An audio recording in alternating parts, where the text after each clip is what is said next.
Welcome to Let's Talk About It. Broadcasting live from North Nashville, Tennessee. North Nashville spans from Metro Center down to the border of Bicentennial Mall, including the neighborhoods of Bordeaux, Buena Vista, Parkwood Estates, Germantown, Haynes Manor, Jefferson Street, Fisk Park, Cumberland Gardens, Oak Valley, Enchanted Hill, and many others. It's perhaps best known for the 3 universities housed here, including Tennessee State University, Fisk University, and Meharry Medical College. North Nashville is also home to the Tennessee Titans practice facility. The Tennessee Titans will begin construction on an expansion project at St. Thomas Sports Park, which will almost double its current footprint in Nashville's Metro Center neighborhood.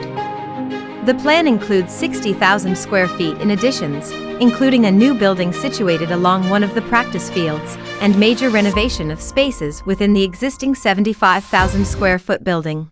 Now live from North Nashville, Dr. William Head. Let's talk about it. Welcome to Let's Talk About It on NorthNashvilleTV.com, the voice of the voiceless. Today we will talk to Mr. Lucius Talley about Jefferson Street, its economic impact, its ups and downs, and its wonderful history. Mr. Talley is a native Nashvilleian who has spent quite a few years developing quite a few competencies. Thank you very much, and here's the interview. Are you looking for a way to successfully advertise your business or ministry? Look no further than North Nashville's online TV station. Our platform gives you the opportunity to showcase your business or ministry to a wide range of viewers. With our advertising service, you get access to creative professionals who can help spread your message and reach potential customers in a cost-effective manner. We understand the importance of creating an impactful advertisement, and we are committed to helping you achieve your goals. Are you looking to watch some of your favorite family TV shows like The Dick Van Dyke? The Dick Van Dyke Show, starring Dick Van Dyke, Lucy,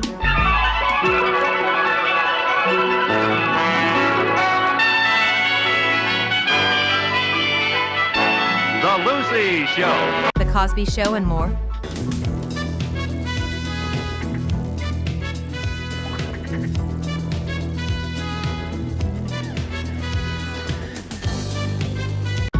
Look no more. With our service, you can instantly access hundreds of classic family TV shows. Plus, you can watch them anytime and anywhere. Good afternoon, everybody, and welcome to Let's Talk About It with my guest, Mr. Lucius Talley. Mr. Talley is a noted musician, actor, model. What else do you do, Mr. Talley? Retired mailman. And how long did you do that? I did mail here in Nashville for 31 years and 5 years in New York City. Oh, man. Now, that New York City had to be an experience. It was a great experience. Was that toward the beginning of your postal career or toward the end? It was the beginning, and I transferred from New York to Nashville to buy me a home, and I landed here in Haynes Manor when it first opened in 1966. Well, that's a wonderful tribute to your tenacity and stick-to-itiveness. We're here today to talk about the history of Jefferson Street. Our story. When I say our story, history is usually written by someone else that includes us on the periphery. We intend to make sure during our History Month, our Story Month, that we tell the story from our perspective. So today we've got Mr. Talley. Mr. Talley, tell us about your early days along and on historic Jefferson Street. Coming up, I lived exactly 2 blocks from Jefferson. I lived at 21st and Albine. 1021st is right on the corner. You could look out my Harry Hospital windows. Right there where the emergency room, look down, and that was my backyard you could see. And everything that we needed or wanted was on Jefferson Street. And Jefferson Street was the main street. We had parades all the time coming up, and as a kid I wanted to see the homecoming parades and watch the bands. And my grandmother would always send me up to Otis Grocery at 18th and Jefferson. And going up there, it was just so much to see. And as a kid, the ice cream parlors, the sandwich parlors, the 5 and 10 cent store, the Ritz Theater and Fisk University, and watch the kids at Fisk and Meharry, the way they dressed, the way they talked. They was from all over the United States, and different clothes that they wore that we didn't have here. You watched them and you would have a conversation. I'm from Chicago, or somebody from LA, somebody from one of the islands. They was all at Fisk University, and it was very interesting as a kid. And I met some of our biggest stars, Little Richard, and go on and on, all the shows. They had to stay at Brown's Hotel, which was on Jefferson. Jefferson Street was the second coming of a economic mecca for black folks in Nashville. Cedar Street was the original. Do you know anything about the relationship of the two? Yes, Cedar Street became Charlotte. And Cedar Street, back in the day, it was a little community, a little strip, a little block or two that run where Cedar would run right straight into it. It was right behind our state capitol. And it was a black neighborhood, and it was a red light district, if you know what a red light is. Absolutely. And it run right into Cedar Street and Joe Johnson. And we had jobs when those apartments would empty. We'd go down, a friend of mine's family had apartments down there, and we'd go down there, clean them up, get them ready for the next rentals. And over on Charlotte, we had a little strip there, sorta wasn't as big as Jefferson Street, but we had a theater called the Ace Theater.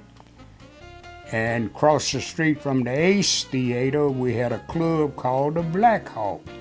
Black Hawk was a club and dinner club. Move on down the street, we had a Rips car wash. Across the street, we had a shoe store and a little store, I forget the name of the store, but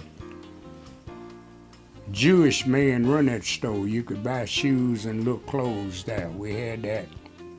And of course, on up the street, we had our great hot chicken, Princess Hot Chicken, which is in business today.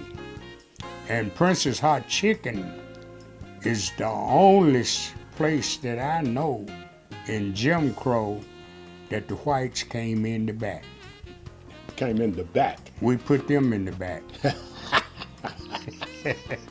They loved our hot chicken. I've heard that on a Saturday evening that folks would be up and down Cedar Street like they later went up and down Jefferson Street from one end to another. Clothes stores, shops, juke joints, whatever you wanted to find, you could find there before the the urban renewal removed all the black folks from that close to the Capitol. That is correct. And see, that urban renewal cleaned up the city. And when they kind of shut down, cleaned up, they had a rat condition, a gopher.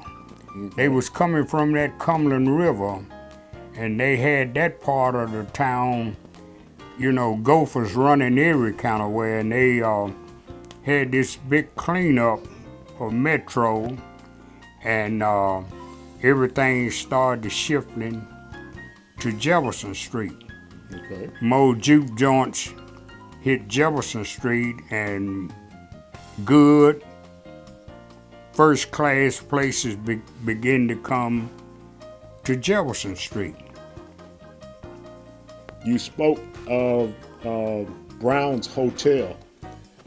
Brown's was the premier black hotel in town for a long time, from its beginning until its end, I suppose. That whole area that was around Brown's, down around 12th and Jefferson, a little further down. Tell us, you know much about that area? Yes, I do. Brown's, when I was 12 or 13 years old, Doc Brown was a friend of my family. My family was in the dry cleaning business, and they all knew each other. And Jack Brown, the owner, needed young boys to ride bicycles and deliver drugs and different things. And he had a drugstore there and the hotel. And on Saturday night or early, the Negro American League would play their professional baseball games in Sufferdale, and all of them needed a bat boy when they come to town. And Dr. Brown turned me on to being the bat boy. When the managers would get off of that bus, they tell them, you need a bat boy for the doubleheader on Sunday. I got one. And You were that guy. I was that guy that made all of them bat boy jobs. Did it pay well? They paid me $1 a game, and I got a break on that second game because the second game never did go no further than 7 innings. So, and then I got a chance to get old baseballs, and I was the type of teenager that Dr. Brown, reason why he got me, I wouldn't steal nothing. A lot of kids back then would try to steal a glove, a ball, and the trainer at Sufferdale, everybody knew that's a good kid there.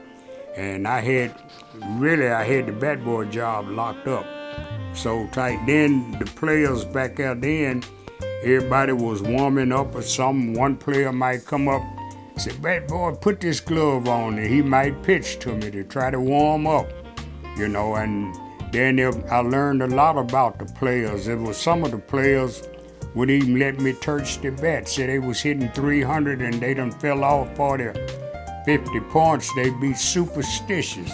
And when they'd get off the bus, they'd have their bat. They wouldn't be in the big bags that they carry the bats, and they'd go in the dugout with their bat, and they'd keep it, and they wouldn't let me, don't touch that bat, and they were superstitious.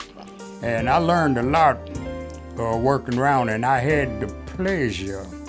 We had one from Nashville to go to Brooklyn Dodgers, Junior Gillum.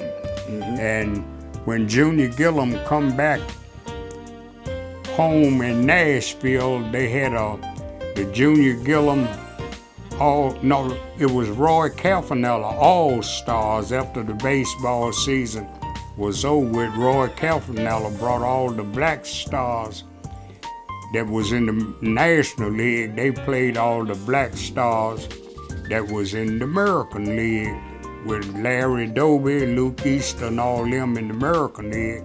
They played the black stars of the National League, and they honored Junior Gillum that night. They brought gifts and everything, welcomed him back home. He went all the way to the Brooklyn Dodgers. A very pivotal point in black history was when Jackie Robinson made it to the major leagues, and a lot of people don't realize he was not the only black guy on the Dodgers after a year or two. Branch Rickey got busy trying to find talented black players, and you mentioned Roy Campanella. That's right, he had Roy Campanella as the catcher, he had Dan Bankhead as the pitcher, he had Don Newcomb as the pitcher. Junior Gilliam as third baseman, wasn't it? Junior Gilliam played. Let me see. Second, Junior third. played. Let me see. Jackie had retired, I believe. Junior played second. Okay. No, yeah. Junior played second because Pee Wee Reese played shortstop. Gil Hodges was on first base. Third baseman was Collins, I believe. Andy Pefko in left field. Duke Snyder in center field. Carl Ferrillo in right field. You have a wonderful memory, sir. As you talk about Third Avenue as where the Sufferdale was, and you work your way back to Jefferson and down Jefferson Street, tell me about between 3rd Avenue and 8th Avenue. Well, from 3rd, it was mostly white from 3rd to 8th, but it was a kind of black next door, black across the street, because coming up when you left 3rd, you come on up to 5th in Jefferson. There was a fella by the name of Good Jelly Jones. Had a joint. Famous Good Jelly Jones. Right. He had a juke joint like, and the drifters, we call them drifters, they wasn't homeless. They laying here in town. Good Jelly had them all a room and a place to eat, and had a little light entertainment there. And Good Jelly became good friends with the councilman in that area, which was Frances Doyle, and her brother was George Doyle. And Good Jelly was a kind of a fixer if you got caught drunk or caught with a pistol or knife. You see Good Jelly, and he'd work some deals out with the judge, and they would turn you loose. Then Good Jelly got in the political system where he could get black folks out to vote for free liquor, free barbecue, and also Good Jelly would go to the black graveyard and have people that was dead that was voting. Sounds like the former mayor of Chicago. And coming on up Jefferson Street there, we had a Jewish store there where you could shop and buy everything. It was below 12th in Jefferson. Then we had the barber shops and the beer joints coming on up both sides of the street. Then when we got to 12th in Jefferson, we had a little hardware connected to a drugstore, which was Schumann Drugstore. And across the street there was our fire hall, all black firemen's there, number 11. And across the street on the other corner there, we had a nice eating place called Ebony Hut. And come on down, right next to the fire hall, we had another hotel and pool hall, and we had another joint, and then come on, we had another nightclub, the Revelot. Across the street, we had an ice cream parlor, and we had another drugstore, we had another dry cleaning, and right there where the NACP office was, we had a guy that fixed cars there, and we had a restaurant right next door there, your little eat shop. We had a bakery, and we had Davis Campbell Funeral Home, and we had the church I grew up in, Pleasant Green Baptist Church, and we had a family home next to the church. Then we had another big club called the Cameo Plaza, and across the street, everybody got their Tennessean. If you was a paper boy, they had a paper station there. Well, and then another home, and across the street there, we had other buildings and shops. We had a barber shop, Crowder Brothers, I believe, and we had an insurance place down there, nice building. Then we had Care Gardner Funeral Home, which was directly across from and then Care Gardner had on the side of his funeral home, he had a dairy dip, and then right next to the dairy dip, Care Gardner had a family restaurant there. He didn't run it, it was run by outside people. And come on up the street, further we had a grocery store on the corner. On the opposite side of the street is 16th in Jefferson. Then we had a family home, and my uncle had his funeral home, Johnson House of Tino, across the street from the grocery store and barber shop. Then we come on up across the street where the bookstore is today. We first had a great big house there, and they rented rooms out to Fish students and Meharry students.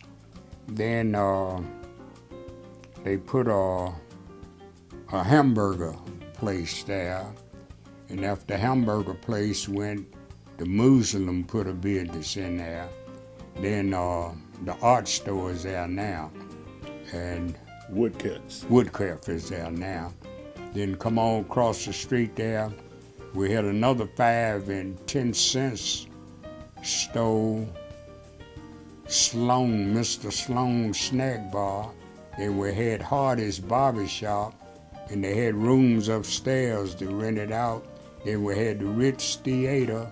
Then we come on down on the same side where the Ritz Theater, we had another home. In fact, that home is still there now. If you go down Jefferson, you see that black raw iron there. Right. A friend of mine grew up there named Hughes, and he had a shoe shine stand that he would pull out and shine shoes. All the soldiers from Fort Campbell hung out right there. They come to 18th and Jefferson because Clarksville all up that way was dry, so they come to Nashville for good times, and they all flooded Jefferson Street. Now, in that block that you're talking about, where the wrought iron was the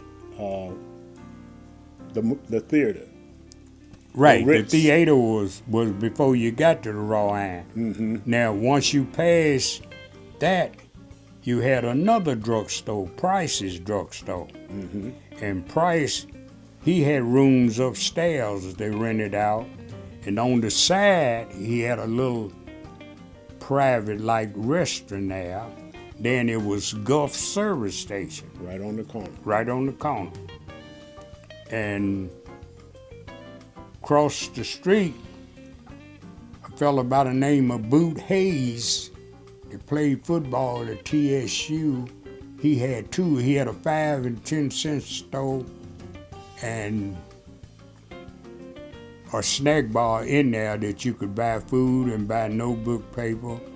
It was right on the corner, 18th and Jefferson, across the street from Otis. And stay on that side. Mm-hmm. Mays had a laundry, and come on down from Mays Laundry, we had a ice cream parlor that called Side Bottom Ice Cream. Side bottom. And their colors was black and yellow. Mm-hmm. It was a small ice cream company, and ice cream came in the round pints. And they would take a butcher knife, and you could buy a half a pint of ice cream there just for cut it 15 in two. cents. They cut it in half. And then that was the pool room, my pool room.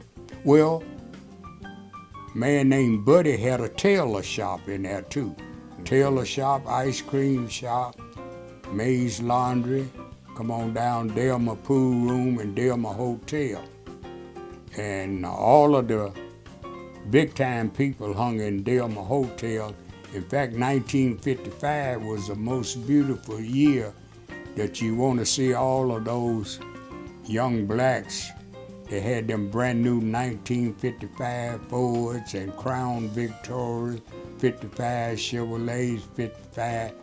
That was when blacks really came out.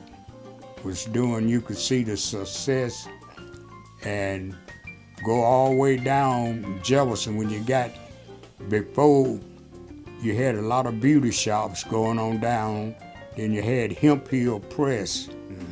And after Hemp Hill Press, a lot of people don't know it, we had a bowling alley called Sawyer's Bowling Alley. They had small duck pens. I set pens down there, and on the other side of the railroad, on that same side, a guy named Sherrod had an outdoor, it was an outdoor watermelon stand, popcorn, and beer. It never was paved, it had rocks and had a plastic cover in the wintertime to go all the way around it, and he had one of them cold heaters in there in the winter to stand there with plastic. But in the summertime, with nothing up, it was like open air. Watermelons, cantaloupes, all kind of fruit, grape, popcorn, and beer, all kind of cold drinks. And on down the street there was a residence. Dr. Brown, the one on Brown's Hotel, he had a big house there. Then you had a black undertaker there. Then a lot of black names. In fact, the president of Meharry, Dr. Harold West, lived there on that same side at one time, and he moved to Meharry, to the 25th block, built a house, and the interstate took his house off on Meharry. Then gone down there, all them big houses, on every one of them had upstairs. And the most fine house on Jefferson Street at that time is still there now, Pretty Orange Rock. The Bryants lived there. And he had two twin daughters, and his son is the first black to fly for American Airlines. His son, JoJo Bryant, was the first black to bring an airplane in from American Airlines, and that home is still there. The Kendall family was on Jefferson Street, which he wrote a book about Jefferson Street. And it was just some great families, and come all the way down to where that, right at the corner of 26, we had another Otis store, but it was Bill Otis. He was kin to the main Otis, and he had a store, and across the street from him, we had a guy named Buckner. You could buy your first TV there. He had TVs, little record players you could buy at Buckner. Then come there, we had our first supermarket out there where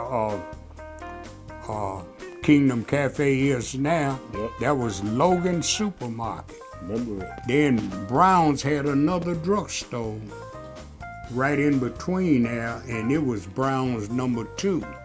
Brown number 1 was down at 16th Jefferson. Brown number 2 was right there at 26, and next to it was our club, Club Barron. Club Barron, the teenagers, we skated in there certain days and nights. And especially every Saturday we skated in there during the daytime. That's where all the kids learned how to skate. And then all the big shows, all the stars came there for the big dances. You name them, they had them there. Then across the street we had a pool room called Sam Sim Pool Room. And then in the pool room in the area, they had another door, you go in the pen room, and they had a shelf, and it was a hideout with nothing but a liquor store. He didn't have a license, but every kind of liquor that you could buy at a liquor store, he'd raise that shelf up, and he never closed.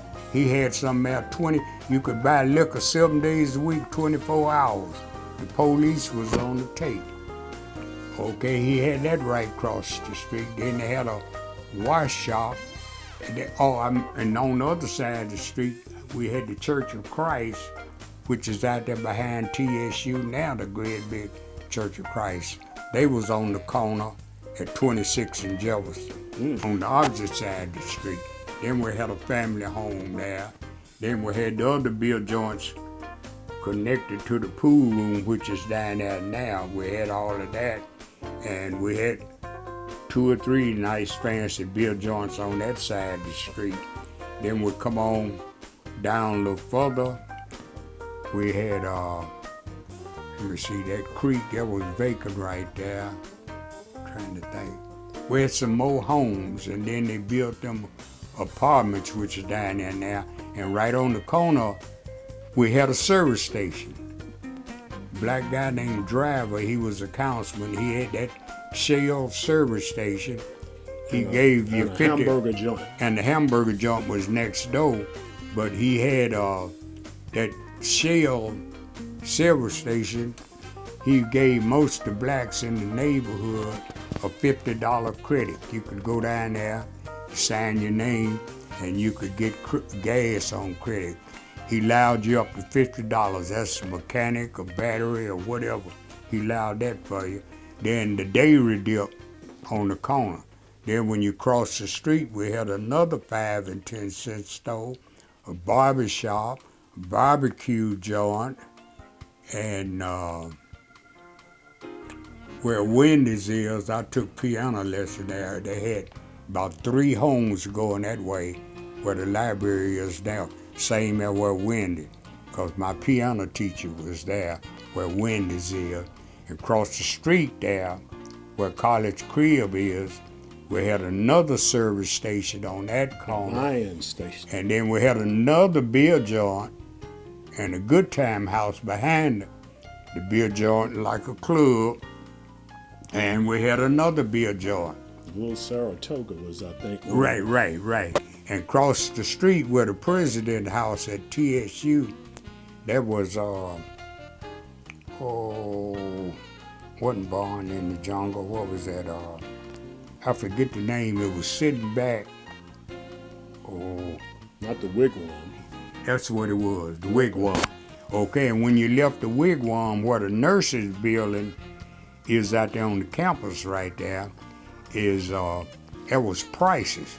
The Price's had a dinner club that went all the way back. The first part when you come in was for the sophisticated, highly educated that understand jazz music. They didn't have nothing but jazz. When you go in the middle part, walk down the hallway, had a big door set behind the green door. You paid to go behind the green door. That's where the rock and roll and the blues and everything was right back there. And on the end was his headquarters. He run it, and he run it first class. He was a businessman.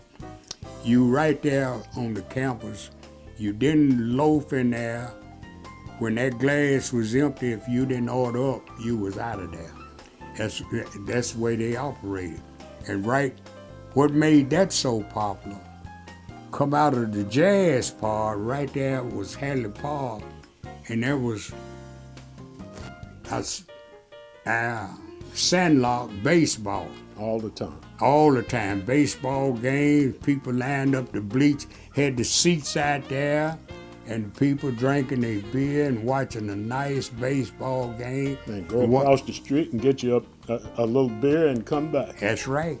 And, a lot of times you carried over there, and it was just a wonderful place to see. Now, go on out there past TSU, there was another joint, another club out there, and another place, Harold's had a bag of chicken. You could buy 2 pieces chicken and a roll in a bag. For $1.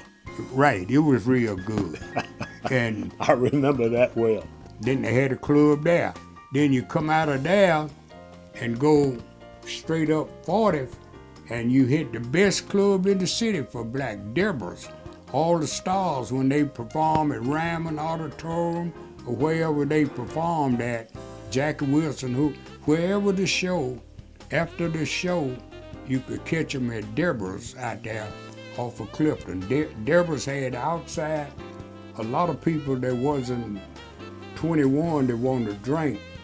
You could stay in your car and on the curb, you'd get that beer.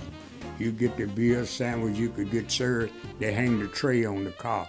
But the country ham and the steak dinners, the big time folks, they was inside in Deborah's. And Deborah's put a big time club on the back of his place out there and had a band. And later on, Jimi Hendrix come in, it lit up the town again, when he got discharged from Fort Campbell. But then what made all of this succeed, we had so many, all of these clubs that I talk about, 2 or 3 of them was like Las Vegas. They had slot machines and they had the dice table. And they run the dice game just like they did in Vegas. In other words, you go in there, you stand there, and one club in particular on Jefferson called the Del Maraca, there was all the students, the school board, they had a school board bet. You could bet 50 cents, and you could put 50 cents any kind of way you wanted. You could line up, and in fact, we had the real $50 in my day. You could put 50 cents on 6, 50 cents on 8, 50 cents on 12, the one that he throw box calls. Every kind of way you want to bet. Then they had the poker going on over there. It was just wide. It was just wide open, and everybody. And then we had the number business. And a lot of bookies would be in the club. You could put. It was known for people to put $100 on the number and hit for 60,000 back then. And what the bookies would do, they call it relay. Hello? But you could, if you got $100 on the number, and if you felt like you couldn't handle it, you get 20 to this guy, 20 to that guy, and it was easy. Everybody had money. And all the money didn't go out of the neighborhood. There you go. The money stayed in there. It stayed circulating. Now, if you was the type of man that played that kind of money, your credit was the same way. See, a lot of people don't understand. You would hear talk in the barbershop, oh, Joe Blow hit the numbers for $80,000.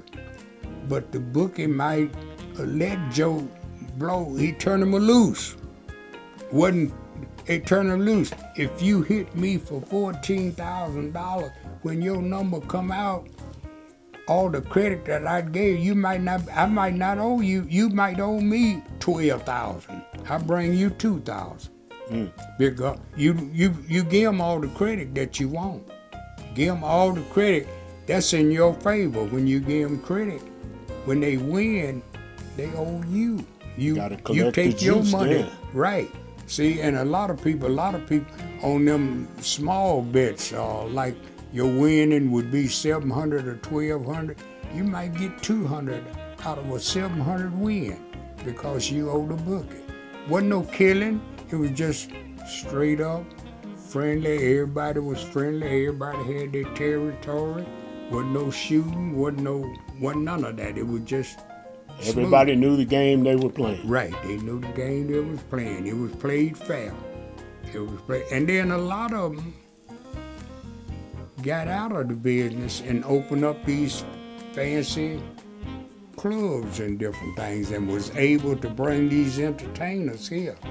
See, and then they would stick together. They said, well, we can get James Brown for $10,000 and we can make this off of it. And then the entertainers they wanted to beat the tax man too, so they worked along with us. They said, don't y'all do too much advertising. Put up a few placards in the neighborhood, in the black neighborhood, don't. And it worked out real good, you know. The word of mouth did all the advertising you needed to do. When you made a real great point there a moment ago when you talked about the money not leaving the neighborhood. Right. Money was made and was redistributed to people who worked for these people in the neighborhood. And not only that, they was giving people, when the money stayed here, they sponsor. We had Negro, Golden Glove boxing. We had little league teams, park league teams, church teams, girls softball teams. We had all of this. Man, when school was out, it was something to do. And for them to keep the money and go and see guys you went to school with on with a uniform on that they done sponsor. It was easy. You could go, they would sponsor anybody. You could go to them and say, I got a bunch of kids here. We're going to bring them to Halley Park and we're going to have a little league. And they did that. Easter egg hunts, Christmas. And one particular, I got the book over at a lady, I helped her get this book out. It's about night train to Nashville. This man, Sue Bridgeford, one of the richest black, his family, he carried that money back to Alabama when he been in the Farmers magazine, they come out in the United States, black farmer down there, he carried that money back down there. But Sue was like this. He didn't play, he booked. He had the nightclub on Old Cedar Street he talked about on Charlotte. He brought all stars to his club. He had 100 policemen in this town on the payroll. That's how powerful. And Sue was like this. It wasn't no squabble. If a little old lady or somebody said, I got that number and she didn't, and most of the people in the projects, they was hitting for $35, $70 something. Get that lady the money, give her $35. And keep her quiet. Keep down argument. Yeah, she ain't gonna do nothing but play it back. I get the money back tomorrow, you know. Good business. Right, and that's the way they did. And the word of mouth of so-and-so down the street don't have a turkey. And all the dice tables in town, everybody, the police told us, and then look here, we get complaints about women saying their husband lost all their money, worked out, or laying concrete or something. Y'all don't let them gamble no more. So the book is what they started doing. Like if you lost $300, say you lost $300, you stand over, you asking this guy for borrowing, ask that borrower, and say, hey man, look here. How much you lose? I lost $300. Give you $30, call a cab, go home, man. You got a wife and kids. Go home. You can't gamble no more. Come back tomorrow. And that's what they did. The police said, y'all do that. And they did that. And then you could get money from him out. If you lost money, and hey, I need money, I need cafe at home. Here, they take it off right there at the dice table. They take it off. Here, man, get out of here, man. Go on now, go on. Go on home to your wife, you know. And feed your children. Yeah, yes sir, they did that. They did that. I mean, people walk around with pants loaded with money. You could see it. And see, this is what made me. As going back and forth on that street, and my grandmother sending me to Otis at 18th and Jefferson, and seeing all of these fancy cars, and we in Jim Crow. How do they do that? I'm watching, I'm nosing, I'm asking questions. Then when you make yourself where you're not gonna steal nothing, come on, ride with me. And you ride with them, and You taking all the nickels, putting them in the thing, take all the dimes, they unload in the pocket, roll all them pennies off. You gotta load, do that. You do Got a what bucket full of change. Right. You helping them out, everything. They running this house door to door. You just sit in the car and watch. They come out of there, they just start pitching, you know. And when they get ready to go turn in, you give them all the money and everything. Here, get you something. Here's $1. Here's $1.50. And they come looking for you, you know. And it was just, it was unreal. It was just, man, it was just, I was 14 years old. I remember my mother telling me, said, do you know that a lot of grown men don't have that kind of money? And it messed me up, because when I got 15, that's when I started playing hooky. I met Little Richard, and that's really why I got into drums. I wanted to play drums. He snipped me in the club and said, don't you move, just sit right there and watch my drummer. And I watched my drummer. I watched his drummer, and I learned how to, play. So when I got to 17, I started really cutting hook. I started cutting up, let me see. Yeah, I was in the 12th grade. School let out around the last of May. I started really messing up in April. I didn't take the final exams to graduate. Well, I played hooky. Well, one reason why I played hooky, I had met a girl in the club which was much older than me. And that just blew your mind. It blew my mind. So the children officer come out to the house and told my mother, daddy, said that boy ain't been to school in a month. So my mother put her brother out to chase, and he was in the gambling game, and he come back. He found out it wasn't hard to find out if you on Jefferson Street. Wasn't nothing but certain spots. Yeah, that's him. Yeah, that's my nephew. Yeah.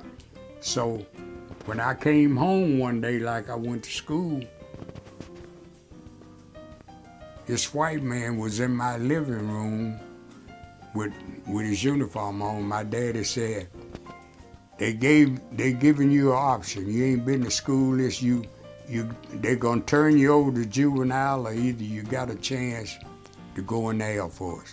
So they signed me in the Air Force at 17 years old. So when I came back here in 4 years, I went back to my high school, and the principal said, look here, you don't want to be with these young kids.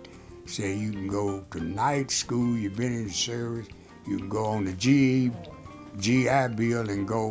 So my grades were so good going through school, and I didn't need nothing but American history and English. And I went to Watkins Institute and got my diploma. But everything was wide open here. It was, man, it wasn't nothing but money. It wasn't nothing. More money. More money. When you talk about the vitality, economic vitality of North Nashville, to me, I always think of the two universities as employers and spaces of culture and entertainment. You could go to Tennessee State, go to school, go to plays and musicals, and then go to football games and basketball games. Same thing at Fisk. And that was, to me, the contribution that those two institutions made, other than the education they provided. That is so true, because I hung on the campus. It was so much going on between those three schools that you learned everything. In fact, people don't understand this. You didn't even have to be in school. They didn't check. you could go sit in a classroom. My mama, I hung out there on TSU campus. I got a band uniform because Florida A&M was coming to town. And TSU band was a little short. And I got the boys picture. One of them was from Memphis, one was from Jackson, Tennessee, one was from Toledo, Ohio. I took them boys and put me a band together. The nightclub owner on Jefferson Street was giving me $100 to have a band on the weekend, and they were students that I got from TSU band that I gave $10 a piece. So I'm making $50 right there off of them. And I got a uniform and wasn't even in school. I carried it, by me being so small, I carried it to my mother to take it up fit. She said, boy, you the biggest fool I ever seen.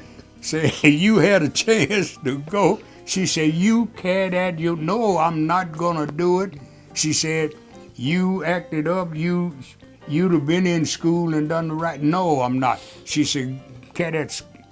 So I carried the band uniform back out there. But that's how they just went that tight, And I seen firsthand how things was going. Like you said, they had all kinds. Ain't no telling who would show up at different things that they had at TSU. People with names that done went and did well and got rich in the United States would come back. And the word leaked out fast. Guess who's there? Guess who's on the campus? Guess who's there? And it was just exciting to see these people, You see, man, Joe Louis had a crowd up at Fisk. Muhammad Ali had a crowd from Fisk to Tennessee State, telling people he's gonna be the champ. Training with Wilma Rudolph that was in school, and Ralph Boston out here. It was just something going on. And this is what built Nashville. These people come here to go to these colleges. They wasn't going back to their hometown. I seen it. They wasn't going back. They couldn't believe what was going on Jefferson Street. And I mentioned people from Detroit and New York. They wasn't going back home. They when they hit Nashville here and seen what was going on here, they wasn't going back home. They wasn't. It was safe and sound and not a lot of violence or anything. And the biggest thing here was that homecoming parade that they had coming down Jefferson Street. Man, it just got bigger. We went to all the football games, and a lot of people don't know this. The reason why Fisk had a football team that beat TSU one year, and they fought all the way back to Fisk campus, fist fight. And that's the reason why TSU said, we'll never play you again. Fisk beat them one year. Beat them in football. Beat them a many time in basketball. And Fisk beat them all the time when they had a baseball team. See, a lot of people don't know that. Fisk had a baseball team. And my brother played on the baseball team. He played with Derek Jeter's daddy at Fisk. Derek, a lot of people don't know that. Those guys I went to school with. Oh, you did? Yeah. And see, Derek's daddy played sandlot ball with a church here, Westwood Church out North Nashville, over across from Pearl Corn School. Then he married that white lady, went back to Detroit, And man, it's just so much rich history, between that. I tell you what, in my time, I didn't want to go no further. When I got up, I didn't want to go no further than Jefferson Street. Just that we walked a many times from 18th to 28th. You just start at 18, go down one sidewalk, hang out there, and come back the other way, go on 18. And then the cars, they didn't do nothing but go around that what we call the horseshoe, let the girls see the pretty cars, and they all hanging out the window camp. You have a car full of girls, buy them all a hamburger, they happy, everybody, you know. They didn't have many eating places on the campus. Like at Fish, they had one spot where they could go and get a sandwich after the cafeteria's closed, you know. Right. And then get close with the frats and oh man, shoot, man, it was just so much fun, you know, so much. Man.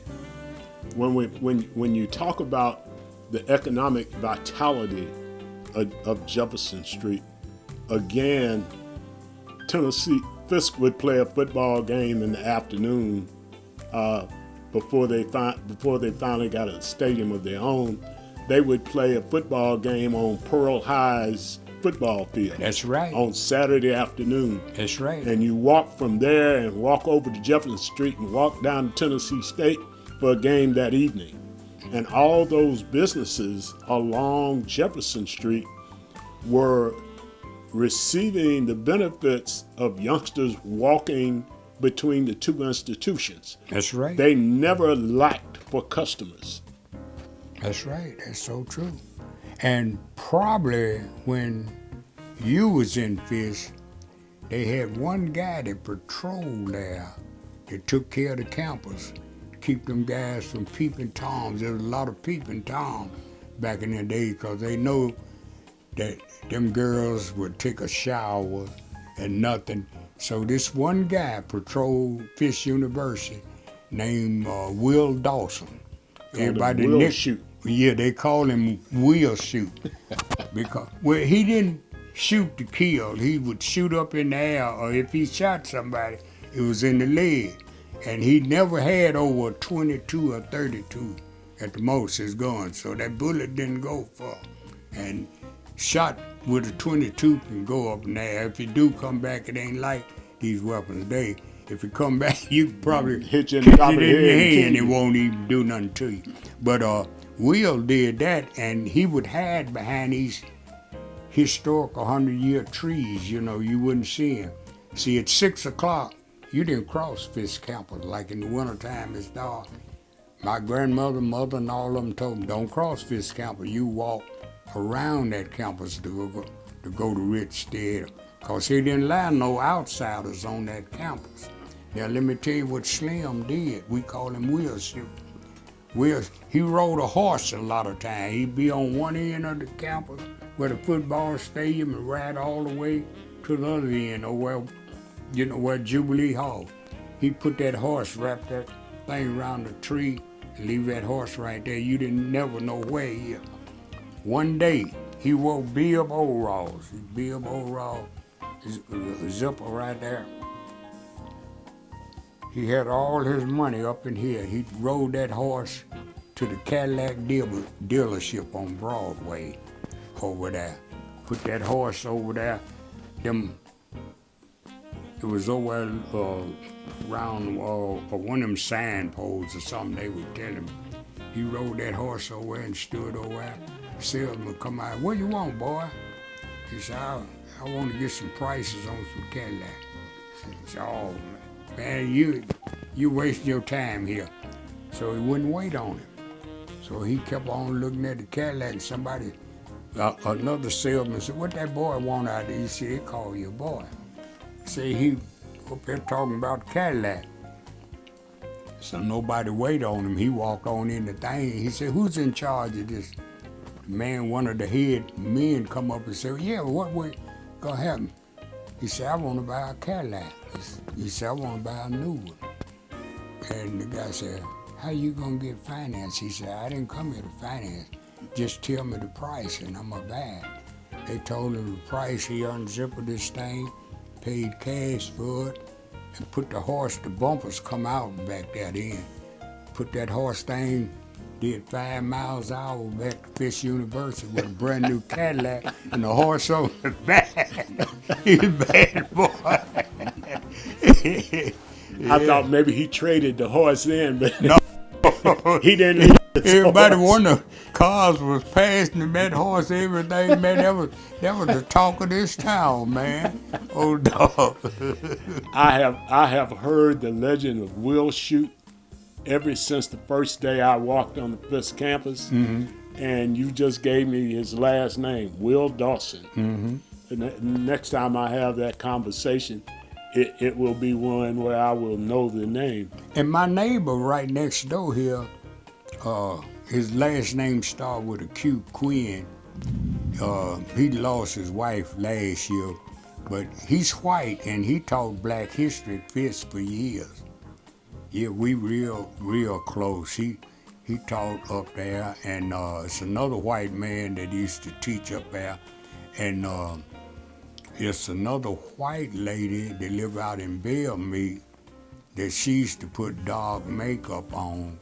And it was a funny thing back there, how they played the police. The police would come in them clubs, and they'd ask the club owner, said, hey, what you doing with all these white people in here? He said, they ain't white, they high yellow. And they didn't know what he was talking You're about. right, man. It was just the game that they played, back that in, It was just something else. It was, and then every Friday and Saturday, we had so many whites that came to Jefferson Street with dog makeup on, because we had all the fun. We had all the good times. The club, they learned how to dance. See, Elvis Presley time, Elvis come out and they start listening to that music. And Fats Domino come here so many times. Fats Domino, Bo Diddley, Chuck Berry, them early, what brought the white into it, And they could get it off of Jefferson Street, Man, it was unreal. It was unreal. There was an air on Jefferson Street in the fall when students came back from summer vacation. Because, like you said, brand new people every year. You'd lose a few and you'd get them back in the next freshman class, and the air of welcoming, helpful adults on Jefferson Street, where you don't need to go there, you need to caring, helpful, thoughtful people, like you said, who ran businesses and ran illegal businesses. The numbers were always very careful with the students. Well, not only that, if you take Jefferson Street and everything close to Jefferson, Meharry, Hammond, Scoville, from that whole area North Nashville, everybody, it was so many houses that had upstairs. So this was a money maker for the community. They didn't have many dormitories that would take care at TSU, Fisk, and Meharry. So they stayed off campus at rooming houses. And these rooming houses had contracts with, you treat them just like we do at the dormitory.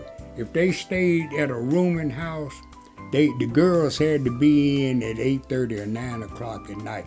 And this rooming house on Jefferson Street, they didn't rent to nobody but girls. And whoever owned that house wouldn't let no boys come. They couldn't come and visit. See, you went no further than the front porch or the yard if you was dating one of them girls or trying to date. They obeyed because they was getting paid by the university, and this is it. On all of them, I found a lot of it out when I was carrying mail. A lot of them houses had meals for them too. I come down the street delivering mail. Lady said, "I'm sorry, that food smells so good." She said, "No, student." But one lady one time on Hammond across from St. Vincent Catholic School let me come in there and get a meal. But she sold nothing but to students at the campuses right there, And that's a lot of things they did, And the same thing with the boys. The guys that played with me that was in TSU band, they lived on the dormitory. They second year in school as sophomores, they moved off the campus, and all of them stayed at a rooming house. And the money that they made with me playing music, they could pay their rent. And they had fun, you know, they really had fun. As you said early in the interview, the money stayed in the community. That's right. It sure did. The money stayed in the community and made a lot of people wealthy and kept a bunch of students happy. That's right. It sure did. Well, if you have one observation,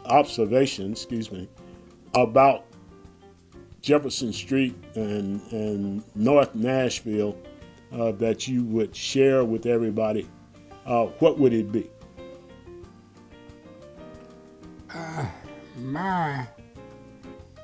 I would tell them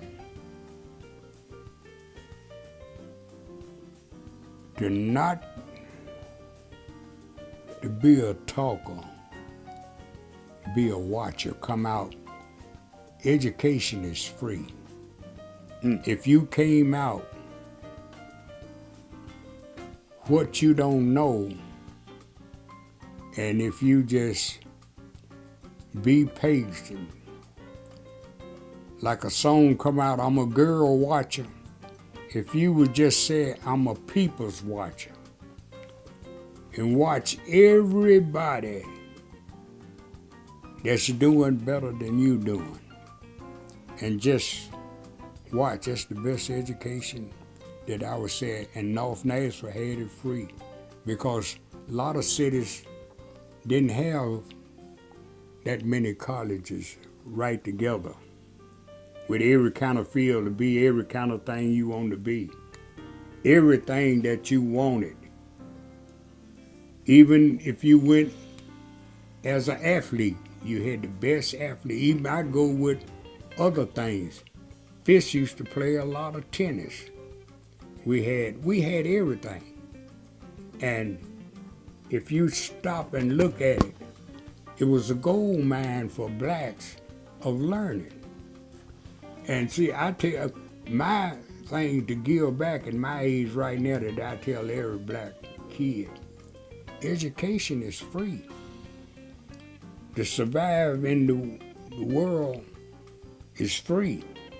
All you got to do, I have never met a person educated in life that said, move, I don't want to be bothered you, get away from me. No. If you keep your mouth shut and your eyes open, and your eyes open, you're absolutely right. It's no excuse. God gave you 2 ears and 1 mouth. That's right. Listen. That's right. Listen and you will learn. They will take you. You take, when I went to school, the kids who couldn't make the good grade, you don't have these kind of teachers no more. Our teacher would come up and say, hey, he lived 2 doors from you. So when you get out of school, y'all okay with your parents to get everything straight. 3 or 4 of y'all get together and y'all discuss this and come back to class today. So kids can learn kids faster than grown folks. And we did that. We did. Now, sitting out there and these kids come by me, hey boy, where you go to school at? How you go to school? How you coming on in your work? Yeah, I'm doing okay. How you doing in math? They love to help you. So they would love to. Open your mouth, boy. You got a rotten tooth there. You got a quarter. Come on over and let me fix your mouth. They did that in my Harry, man. And I get on black folks all along. Every time they black, I say, now I'm going to tell the truth. And in barbershops and different things, I never agree with a person. When I hear a person talking and they talking what they don't know, I know a lady called me and said, what happened to Meharry Hospital. I said, our people down Meharry, I'm going to tell you what happened. I watched it unfold right here in this town as a mailman out in North Nashville. Meharry would work on anybody. I'd have bills like that every month. All over, putting bills in people's mailbox that owe Meharry. And Meharry only asked them to pay $5 a week. They wouldn't pay it. When Baptist Hospital opened up the doors and Vanderbilt opened up the doors and St. Thomas, blacks started getting jobs after John Lewis made the march, and they started getting jobs. Oh man, if you go to Meharry, you ain't gonna come back. You might well right up, you gonna die, you go to Meharry. And man, and then they didn't know what they was talking about. Still don't. It still don't, right. And white folks will tell you, you get around some real rich white folks and you talk medical with them and everything, the first thing out of their mouth, black folks can operate better than white folks, and it's something about their hands. They don't get, man, they can work in that hard and do different things. Man, there's so many great black doctors, man. I tell folks, I say, I'm gonna tell you something about Obama.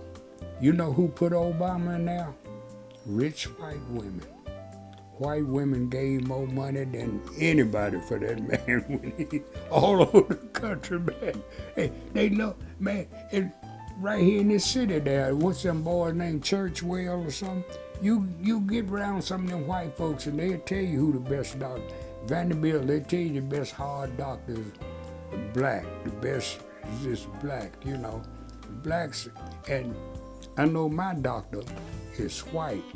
And my doctor told me something about my heart. I was at a Chinese place and this black doctor from Meharry come in there. I recognized him from TV, newspaper. I try to read everything I can in Tennessee Tribune. I recognized him. I said, hey, doc. He's waiting on his food. I'm waiting. I said, can I ask you a question? He said, sure. I said, doctor, I know you're a doctor. I see you all around town. I said, my heart is doing this, my heart is doing that and doing that. And man, he gave me the best education and everything, but you have to give us respect. That man been to school, respect them titles, give them their titles. You see them first thing, address them. If they're a doctor, call them doctor. Don't call them, hey man, or you know me, talk to them doctor, recognize what they have done, you know what I'm saying? They, man, my wife, she just can't believe how I get things done by, it ain't number one way, right? Ain't number one money. Shoot, man, you go to them right, you'll get what you want.